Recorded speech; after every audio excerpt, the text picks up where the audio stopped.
berdasarkan KBBI itu, komunikasi adalah pengiriman dan penerimaan pesan atau berita antara dua orang maupun lebih sehingga pesan yang dimaksud dapat dipahami. Bener kok yang dibilang sama. Tadi siapa namanya? Menghibur dan mempengaruhi orang lain maupun kelompok nih teman-teman.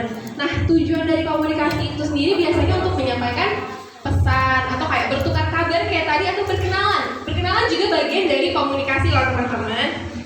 Nah, mungkin kalian di sini ada yang mau kasih contoh nggak bentuk komunikasi lainnya selain dari berkenalan, memberi informasi, belajar? Ada yang mau kasih contoh? Hubungan dengan orang lain. Nah, jadi gunanya komunikasi itu ya bukan cuma buat ngomong aja, tapi yang kayak menyampaikan pendapat, bertukar pesan. Bahkan kalau kalian lagi kayak kita nih presentasi, ini kita lagi melakukan yang namanya tindakan komunikasi.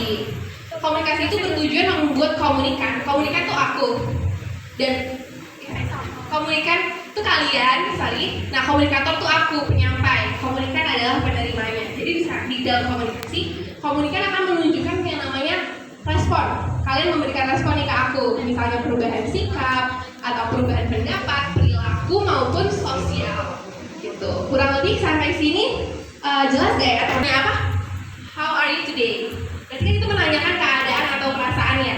Nah, itu sama dengan bentuk komunikasi nih. Kita berbagi perasaan.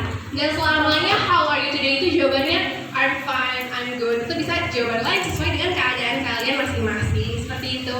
Udah clear belum ya teman-teman? Oke, boleh next. Itu dibagi jadi 6. Nah, aku mau nih, nanti aku bakal tes kalian, siapa tahu kalian ada yang ingat dari 6 ini.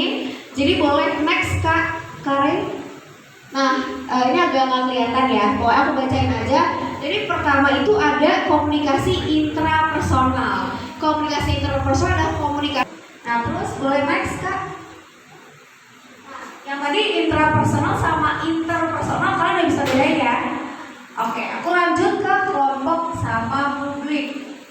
Nah, kalau misalnya kelompok ini sebenarnya mirip-mirip nih kelompok sama publik, tapi kalau misalnya kelompok itu adalah interaksi tatap muka antara 3 orang atau lebih. Misalnya, contohnya nih, misalnya kalian berkelompok, misalnya bertiga atau 5 buat ngafalin hafalan biar cepat. Nah, itu termasuk komunikasi kelompok. Nah, itu gunanya adalah untuk pemecahkan masalah, berbagi informasi, misalnya kasih tips-tips nih biar kalian ngafalin surat-suratnya lebih cepat gitu. Nah, itu namanya komunikasi kelompok. Nah, kalau misalnya komunikasi publik itu di mana